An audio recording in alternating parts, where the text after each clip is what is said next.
Hello, everyone, and welcome to another movie review. I am happy that you can join me today. If you are new to this channel, welcome. Click the subscribe button below for future notifications and updates.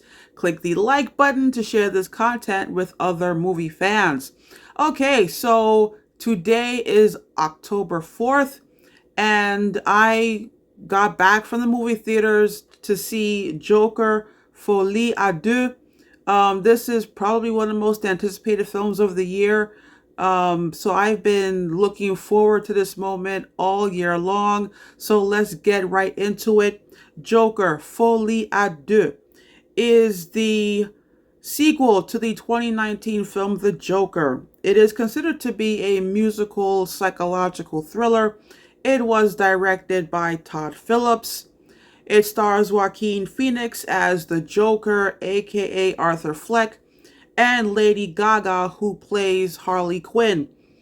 The theatrical release date is today, and the running time is 2 hours 20 minutes. Okay, so Joker Folie à Deux. Folie à Deux means madness for two in French, and it's actually a real term, and it means that two people share the same psychological mental illness. So it's actually a real term. And one of the reasons why I wanted to see this film is because um, when I first saw the Joker back in 2019, I had low expectations because I thought, why on earth would you make a film centered around the villain? And as you all know, the Joker is one of Batman's arch enemies. So when I saw the Joker, I thought, they really had a lot to say about this character.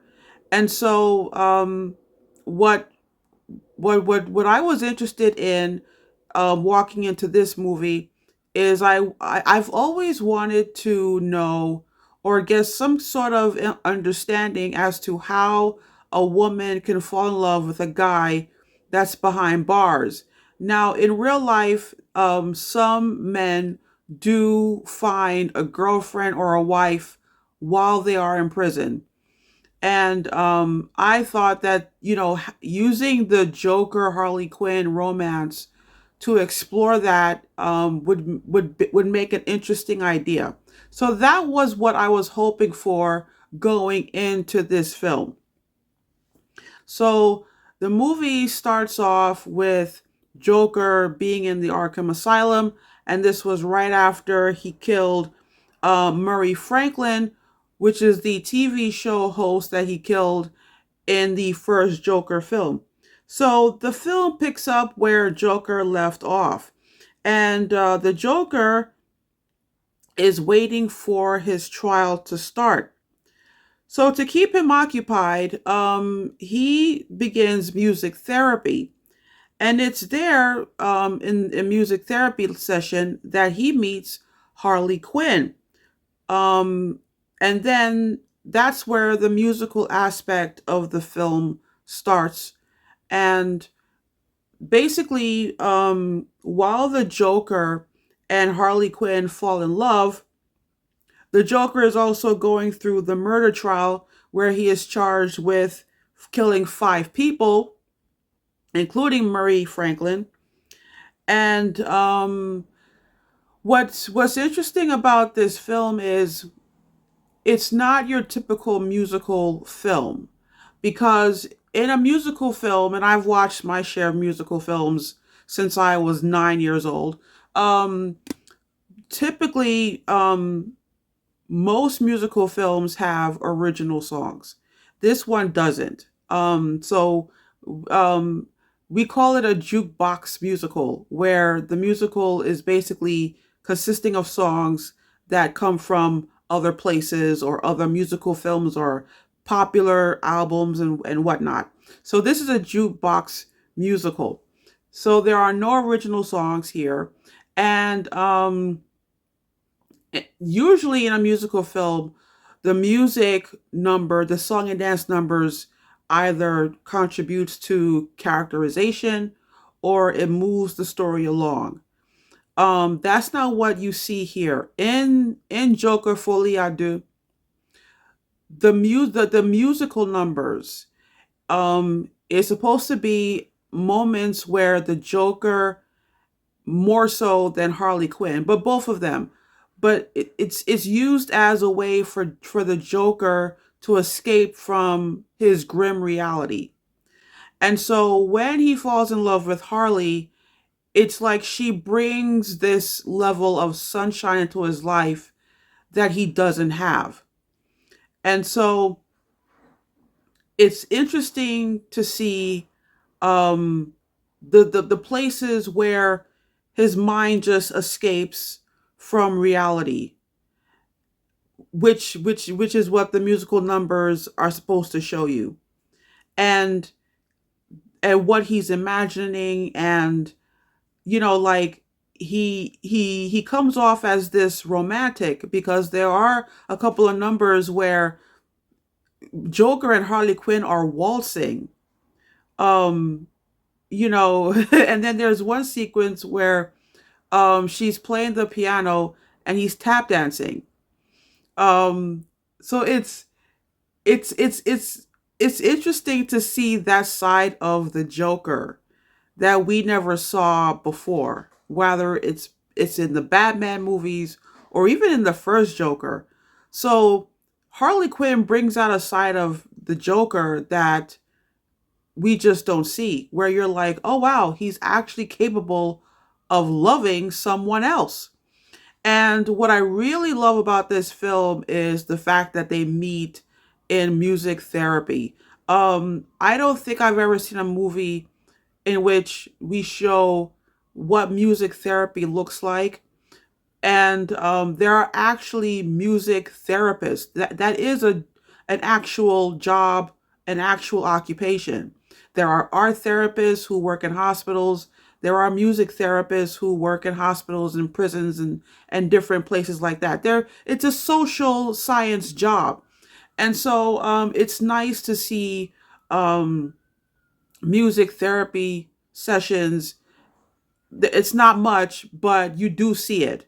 And I do like the fact that Joker and Harley meet in a music therapy session, because music does have the power to heal. So I am going to go ahead and share my score. I'm going to give this film 3.5 out of 5 stars. Joker Folie à Deux is the film that I wished Megalopolis was. Okay, and if in case you need reminding, I don't think you do, but Megalopolis was released last week Friday, and I have no problems with people experimenting and making artsy films, but if you're gonna take risk, and if you're going to experiment, make sure that the audience knows what you're doing, and that what you're doing is plausible. And I mentioned in my Megalopolis movie review that the plot was an absolute mess. And so here in Joker Folie à Deux, Todd Phillips um, wrote a solid plot and a solid story. And so I can respect him for that. Where the experimentation comes in is that he basically combined two genres that I have never seen combined. I don't think we have ever watched a musical psychological thriller. Um, if we have, I don't know. But it's those two genres right there where you're combining the two. That is where the experimentation and the artsiness comes in. And I don't want to give this a low score and not give props to Todd Phillips for taking a risk, because to combine musical with psychological thriller is risky. And if the risk doesn't pay off for some people, I totally get it. But um, I really appreciated the risk that Todd Phillips took to combine musical with a psychological thriller. What I don't like about this film, um, I thought that the film was about 15 to 20 minutes too long. So I think that, with another edit, you cut it down to 2 hours, it would have been a better film. Harley Quinn's character arc.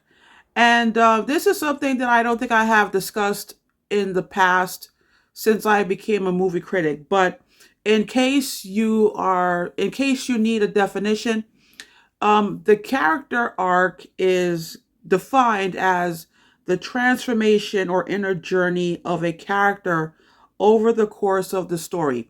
This is a film in which I do not like Harley Quinn's character arc. She starts off as this woman who is bringing sunshine to Joker's life. They're falling in love, and he is head over heels with Harley. And then over the course of the film, she becomes the antagonist. I'm not gonna spoil it and discuss um, how the movie ends, but she does turns out to be the antagonist, and that is something that I did not like at all. Um, Another thing that I didn't like was in this version of the Joker story, Harley Quinn is a patient of the Arkham Asylum, just like the Joker. Um, that's not what Harley Quinn originally is. Harley Quinn in the comics is the Joker's psychologist. Okay, she's Dr. Harley Quinn. And she that's how they met, and that's how they were able to develop a relationship, because of the fact that she is the psychiatrist, so she has access to the Joker in ways that another inmate would not have access to. So the fact that they made her an inmate, and they're developing a relationship, it's kind of like, wait a minute, that doesn't make sense, because you're putting limitations on how they're able to meet. Whereas if she was the psychiatrist, she would be able to see him much more often. They would spend much more time together, and also you would explore how a psychiatrist would fall in love with the Joker. Another thing that really bothered me was that in this film, Harley is manipulating the Joker in certain scenes, whereas in the comics, the Joker is the one that manipulates Harley Quinn. So the fact that she is no longer his psychiatrist, she's not Dr. Quinn, and she's the one doing the manipulating and not the other way around. Her character arc is really, really bothersome for me. And so the character of Harley Quinn just doesn't work for me. As far as Lady Gaga's performance, she was terrific. I mean, like, I really don't have um, an issue with Gaga's performance. And then you have Joaquin Phoenix. I mean, this guy has won Oscars, so he's one of the greatest actors alive today. And I think that Lady Gaga definitely, she was definitely talented enough and charismatic enough to hold her own with Joaquin Phoenix. So both of them together did a fantastic job.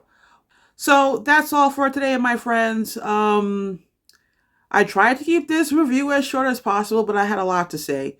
So let me know in the comment box below if you watched it, what you thought of it. And if you agree with me, that's okay. If you disagree with me, that's okay. But let's open up a conversation about Joker Folie à Deux. So yeah, like, highly recommended. Must see movie this weekend. So take care, everybody, and I will see you next time with another movie review. Until then, have fun at the movies.